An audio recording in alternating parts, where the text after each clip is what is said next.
എല്ലാവർക്കും പുതിയൊരു വീഡിയോയിലേക്ക് സ്വാഗതം. Page number 147, page number 147, classification of plants, സസ്യങ്ങളുടെ വർഗീകരണം എന്നുള്ള പാഠഭാഗമാണ് നമ്മൾ ഇനി പഠിക്കുവാനായിട്ട് പോകുന്നത്.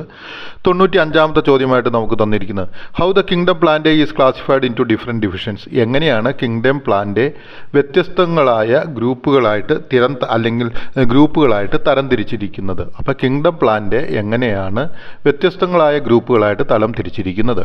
Kingdom plant is classified into different divisions on the basis of the similarities and differences in the body structure, vascular system and seed formation. അപ്പോൾ നമ്മൾ മനസ്സിലാക്കുക kingdom plant എങ്ങനെയാണ് തരം തിരിച്ചിരിക്കുന്നത് എന്ന് ചോദിച്ചു കഴിഞ്ഞാൽ അവയുടെ വർഗീകരിച്ചത് എങ്ങനെയാണ്, ശരീരഘടന, അതായത് ബോഡി സ്ട്രക്ചർ, അല്ലെങ്കിൽ അതിന് പറയുന്ന പേരെന്താണ്, ശരീരഘടന. രണ്ടാമതായിട്ട് എന്താണ് ചേർത്തിരിക്കുന്നത്, base similarity, difference body structure. Vascular system എന്ന് വെച്ച് കഴിഞ്ഞാൽ എന്താണ്, സംഭവന വ്യവസ്ഥ. മൂന്നാമതായിട്ട് എന്താണ്, സീഡ് ഫോർമേഷൻ അല്ലെങ്കിൽ വിത്ത് രൂപീകരണം. അപ്പം ഈ 3 രീതികളിൽ കൂടിയാണ് കിങ്ഡം പ്ലാന്റിനെ ഡിഫറെൻറ്റ് ഡിവിഷനുകളായിട്ട് തരംതിരിച്ചിരിക്കുന്നത്. ഓക്കെ, അപ്പം നമ്മളൊരു പുതിയ പേര് ഇവിടെ കിട്ടി, സംവഹന വ്യവസ്ഥ അല്ലെങ്കിൽ വാസ്കുലർ സിസ്റ്റം എന്ന്. അപ്പം എന്താണ് ഈ വാസ്കുലർ സിസ്റ്റം എന്ന് വെച്ച് കഴിഞ്ഞാൽ, what is vascular system? The vascular system is made up of vessels that carry blood and lymph fluid through the body. അപ്പോൾ ഒരു ജീവിയിൽ, ഒരു മൃഗത്തിൽ എന്താ വാസ്കുലർ സിസ്റ്റം എന്ന് വെച്ച് കഴിഞ്ഞാൽ മെയ്ഡ് അപ്പ് ഓഫ് വെസൽസ്, അതായത് ഈ ബ്ലഡും അതുപോലെ തന്നെ ലിംഫും മനുഷ്യ ശരീരത്തിൻ്റെ വിവിധ ഭാഗങ്ങളിലേക്ക് കൊണ്ടുപോകുന്ന അല്ലെങ്കിൽ ജന്തുക്കളുടെ ശരീരത്തേക്ക് കൊണ്ടുപോകുന്നതിന് വാസ്കുലർ സിസ്റ്റം എന്ന് പറയുന്നു.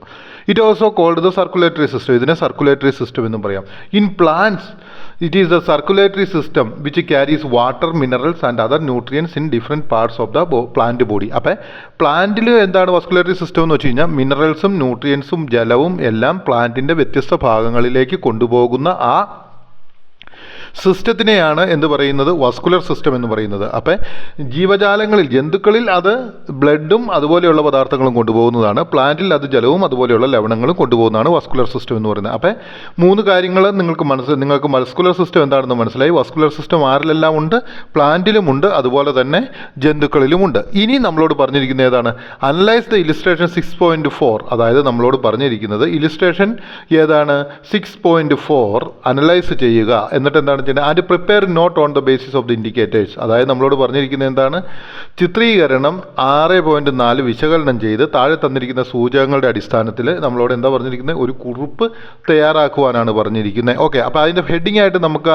ആ ചിത്രീകരണത്തിൻ്റെ ഹെഡിങ് ആയിട്ട് നമുക്ക് തന്നിരിക്കുന്ന ഏതാണ്, കിങ്ഡം പ്ലാന്റയുടെ ഡിവിഷനുകൾ അല്ലെങ്കിൽ ഡിവിഷൻ ഓഫ് കിങ്ഡം പ്ലാന്റ്, അതായത് കിങ്ഡം പ്ലാന്റയുടെ ഡിവിഷനുകൾ. അപ്പോൾ കിങ്ഡം പ്ലാന്റയുടെ ഡിവിഷനുകളിൽ വരുന്ന വ്യത്യസ്തങ്ങളായിട്ടുള്ള കാറ്റഗറി ഗ്രൂപ്പുകളെ കുറിച്ചാണ് നമ്മൾ പഠിക്കുവാനായിട്ട് പോകുന്നത്. ഒന്നാമതായിട്ട് നമ്മളിവിടെ പഠിക്കാൻ പോകുന്നത് ഏതാണ്, നിങ്ങൾ ഈ ചിത്രം എടുത്ത് നോക്കുക. 147ാമത്തെ പേജിൽ ആ ചിത്രം എടുത്ത് വെച്ചേച്ച് വേണം കേട്ടോ പഠിക്കാനായിട്ട്. ഒന്നാമതായിട്ട് നമ്മളിവിടെ പഠിക്കുവാനായിട്ട് പോകുന്നത് ആൽഗയെ കുറിച്ചാണ്. അപ്പം നമ്മളിവിടെ ചോദ്യം ചോദിക്കുകയാണ്, വാട്ട് ആർ ആൽഗേ, എന്താകുന്നു algaes? Algaes are group of predominantly aquatic, photosynthetic and nucleus bearing organisms that lack root, stems and leaves. അപ്പം നമ്മളൊരു കാര്യം മനസ്സിലാക്കുക, ആൽഗേ എന്ന് പറഞ്ഞു കഴിഞ്ഞാൽ എന്താണ്, ആൽഗേ എന്ന് പറഞ്ഞാൽ what is algae? Algaes are a group of predominantly aquatic, photosynthetic and nucleus bearing organisms. അപ്പോൾ അതായത് ആൽഗ എന്ന് പറഞ്ഞു കഴിഞ്ഞാൽ കൂടുതലായിട്ടും ജലത്തിൽ കാണപ്പെടുന്ന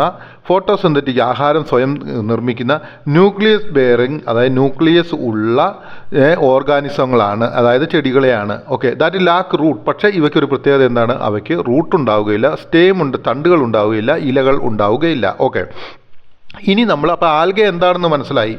ഓക്കെ, ആൽഗ എന്ന് വെച്ച് കഴിഞ്ഞാൽ ജലത്തിൽ കഴിയുന്ന, ഫോട്ടോസിന്തസിസ് നടത്തുന്ന അല്ലെങ്കിൽ സ്വയം ആഹാരം പാചകം ചെയ്യുന്ന, ന്യൂക്ലിയസ് ഉള്ള എന്താണ് പറയുന്ന റൂട്ടുകളും സ്റ്റേമുകളും അതുപോലെ തന്നെ ഇലകളും ഇല്ലാത്ത ചെടികളെയാണ് ആൽഗ എന്ന് പറയുന്നത്. ഓക്കെ, നമ്മൾ സാധാരണ ഇനി പറയുവാണെങ്കിൽ പായൽ എന്നൊക്കെ പറയും. ഓക്കെ, ഇനി ഇതിന് 98ാമത്തെ ചോദ്യമായിട്ട് തന്നെ, where do we find algae often? എവിടെയാണ് നമ്മൾ ആൽഗയെ സാധാരണയായിട്ട് കാണപ്പെടുന്നത്? ആൽഗയെ മിക്കവാറും കാണുന്നത് എവിടെയാണ്? ജലത്തിലാണ്. Most of the algaes are in aquatic, അതായത് മോസ്റ്റ് ഓഫ് ദ എല്ലാ ആൽഗകളും എന്താണ്? അക്വാട്ടിക് ആണ്, അതായത് ജലത്തിൽ ജീവിക്കുന്നവയാണ്. What is called thallus? എന്താണ് തത്ലൂസ് എന്ന് പറഞ്ഞാൽ?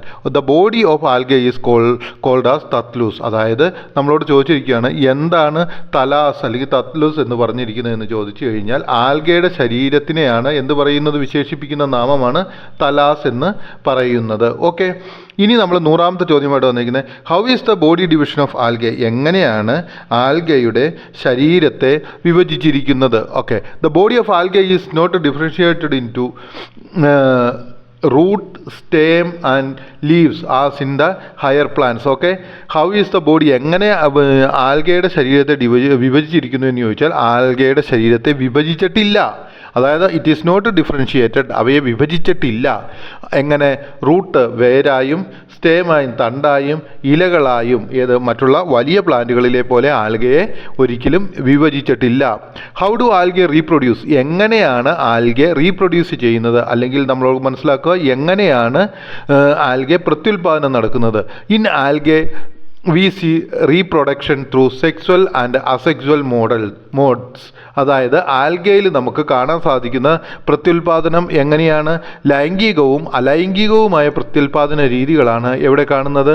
ആൽഗയിൽ കാണുന്നത്. ഇനി 102ാമത്തെ ചോദ്യം, is there vascular tissue in algae? അതായത് നമ്മളോട് ചോദിച്ചിരിക്കുകയാണ് ആ ആൽഗയിൽ വസ്കുലർ ടിഷ്യൂക്കൾ ഉണ്ടോ എന്നുള്ളതാണ് നമ്മളോട് ചോദിച്ചിരിക്കുന്നത്. ഓക്കെ, അപ്പോൾ നമ്മൾ പറയുന്നത് എന്താണ്? ഈ വസ്കുലർ ടിഷ്യൂ എന്താണെന്നുള്ള കാര്യം നമ്മൾ ഓൾറെഡി പഠിച്ചു കഴിഞ്ഞു ആദ്യം. അപ്പോൾ ഇവിടെ എന്താണ് പറയുന്നത്? ആൽഗയിൽ വസ്കുലർ ടിഷ്യൂക്കൾ ഇല്ല എന്നുള്ളതാണ് നമ്മൾ പറയേണ്ടത്. Okay, vascular tissues are absent. Vascular tissues ഇല്ല എവിടെ? ആൽഗയിൽ. ഓക്കെ, ഇനി നമ്മളോട് ചോദിച്ചിരിക്കുന്നത് 103ാമത്തെ ചോദ്യമായിട്ട് റൈറ്റ് എക്സാമ്പിൾ ഫോർ ആൽഗെ. ആൽഗയ്ക്ക് ഉദാഹരണം എഴുതുവാനാണ് പറഞ്ഞിരിക്കുന്നത്. അതായത് റൈറ്റ് എക്സാമ്പിൾ ഫോർ ആൽഗെ. അപ്പം ആൽഗയ്ക്ക് ഉദാഹരണമായിട്ട് examples for algae are spirogyra. അതായത് സ്പൈറോഗൈറ എന്ന് പറയുന്നത് ഒരു ആൽഗയ്ക്ക് ഒരു ഉദാഹരണമാണ്. രണ്ടാമതായിട്ട് നമുക്ക് പറയാവുന്ന ഒരു ഉദാഹരണമാണ് സർഗാസം എന്ന് പറയുന്നത് ആൽഗയ്ക്കുള്ള രണ്ടാമത്തെ ഉദാഹരണമാണ്. ഇനി നമ്മളോട് പറഞ്ഞിരിക്കുന്നത് എന്താണ്?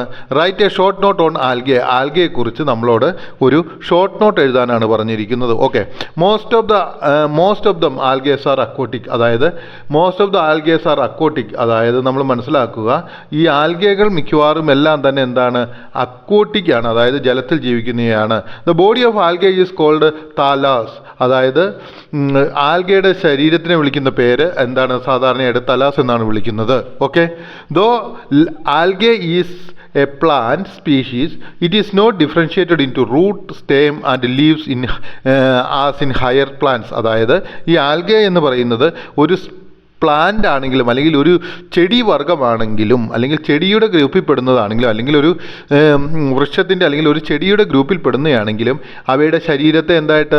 റൂട്ടായിട്ടും അതായത് വേരായിട്ടും സ്റ്റേമായിട്ടും തണ്ടായിട്ടും ലീവ്സായിട്ടും ഇലയായിട്ടും അവയെ വിഭജിച്ചിട്ടുള്ള ഏതുപോലെ ഹയർ പ്ലാന്റ്സ്, അതായത് ഉയർന്ന തരത്തിലുള്ള പ്ലാന്റുകളുടെ ശരീരം വിഭജിക്കുന്നത് പോലെ ഇവയുടെ ശരീരത്തെ വിഭജിച്ചിട്ടില്ല. In algae we see both sexual and asexual mode of reproduction. അതുപോലെ തന്നെ ആൽഗയിൽ നമുക്ക് കാണാൻ സാധിക്കുന്നത് അലൈംഗികവും ലൈംഗികവുമായ പ്രത്യുൽപാദന രീതിയെ നമുക്ക് കാണുവാനായിട്ട് സാധിക്കും. Okay, vascular tissues are absent in algae. അതായത് ആൽഗയിൽ പിന്നെ ഒരു കാര്യം ഏതാണ്?